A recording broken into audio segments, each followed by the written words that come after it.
कर्मयोग, स्वामी विवेकानंद द्वारा एक प्रेरणादायक संदेश। स्वामी विवेकानंद द्वारा लिखित कर्म योग आत्मविकास और आध्यात्मिक उन्नति का एक गहरा मार्गदर्शन है। ये हमें निस्वार्थ कर्म, निष्काम कर्म की शक्ति को समझाने का प्रयास करता है, जो हमारे जीवन को अर्थपूर्ण और शुद्ध बना सकता है। ये ग्रंथ भगवद गीता और वेदांत के सिद्धांतों पर आधारित है और हमें ये सिखाता है कि सच्ची मुक्ति, मोक्ष केवल निष्काम कर्म द्वारा ही संभव है। कर्म योग का सार। स्वामी विवेकानंद कहते हैं कि जीवन में कर्म अपरिहार्य है। हर व्यक्ति को कार्य करना ही पड़ता है, लेकिन हमारे कर्म हमें बंधन में डालते हैं या हमें मुक्ति दिलाते हैं, ये इस बात पर निर्भर करता है कि हम उन्हें किस भावना से करते हैं। अगर हम स्वार्थ के साथ काम करेंगे तो वो हमें भौतिक सुख दुख के चक्र में फंसा देगा, लेकिन यदि हम अपने कर्तव्यों को निस्वार्थ भाव से निभाते हैं तो वही कर्म हमें आध्यात्मिक ऊंचाइयों तक ले जा सकता है। भगवद गीता में भगवान श्री कृष्ण ने निष्काम कर्म का जो संदेश दिया था, वही स्वामी विवेकानंद ने सरल शब्दों में हमें समझाया है। कर्म करो, लेकिन फल की चिंता मत करो। 1. निष्काम कर्म, सेल्फलेस एक्शन।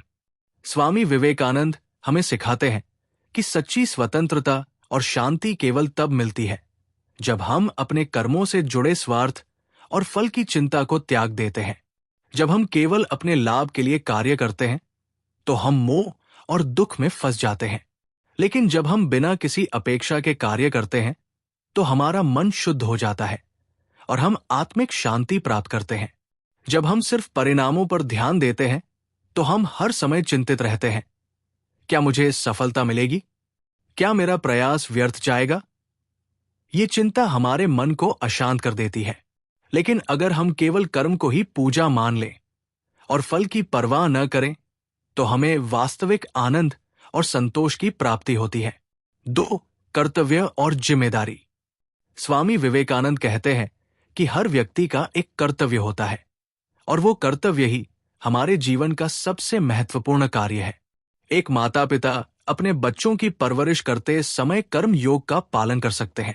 एक शिक्षक जब अपने विद्यार्थियों को सच्चे ज्ञान की रोशनी दिखाता है तो वो भी कर्म योग का पालन करता है।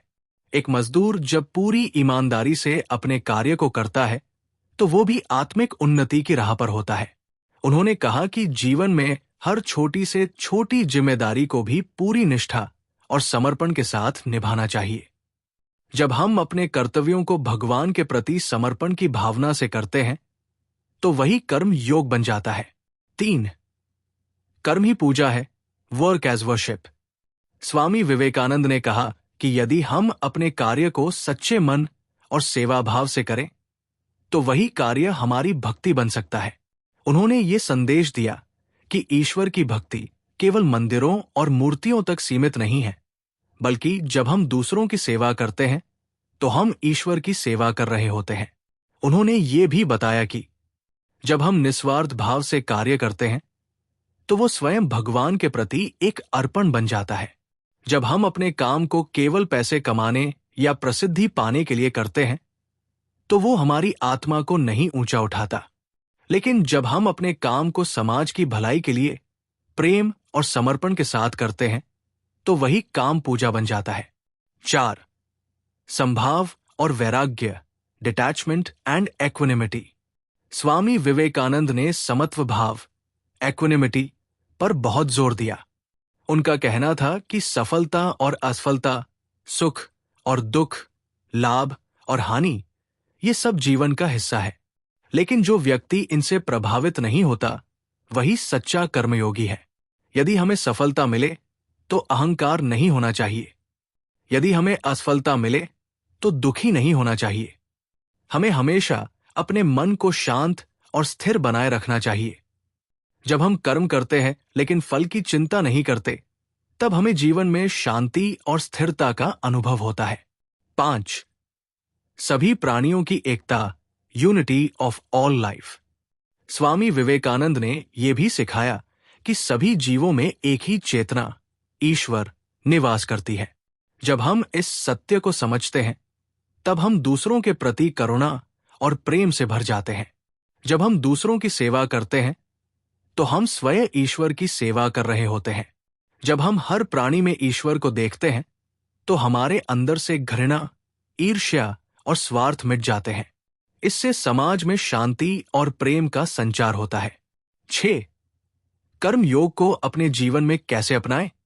स्वामी विवेकानंद ने कहा कि कर्म योग कोई सिद्धांत मात्र नहीं है, बल्कि इसे हमें अपने जीवन में अपनाना चाहिए। इसके लिए उन्होंने कुछ सरल सुझाव दिए। हर कार्य को सेवा भाव से करें, बिना किसी स्वार्थ के दूसरों की मदद करें। सफलता और असफलता से ऊपर उठें। हर परिस्थिति में शांत और स्थिर बने रहें। हर प्राणी में ईश्वर को देखें और प्रेम से व्यवहार करें। अगर हम इन सिद्धांतों को अपने जीवन में उतार लें तो हमारा हर दिन एक आध्यात्मिक साधना बन सकता है। 7. आधुनिक समय में कर्म योग की प्रासंगिकता।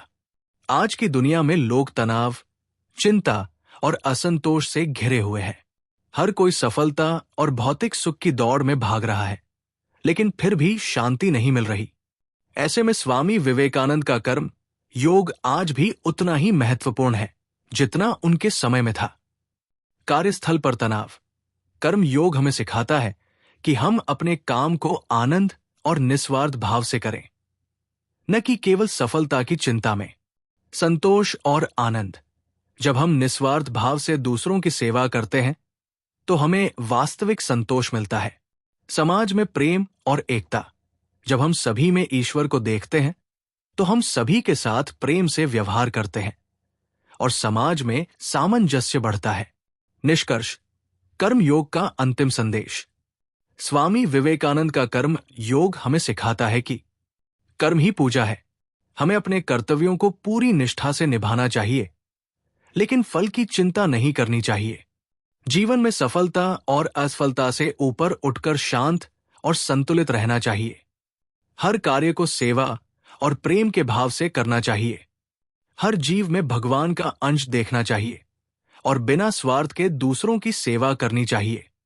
यदि हम इन सिद्धांतों को अपने जीवन में उतार लें तो हम न केवल अपने व्यक्तिगत जीवन में शांति और आनंद पाएंगे, बल्कि पूरे समाज में प्रेम, करुणा और आध्यात्मिक उन्नति का संदेश फैलाएंगे।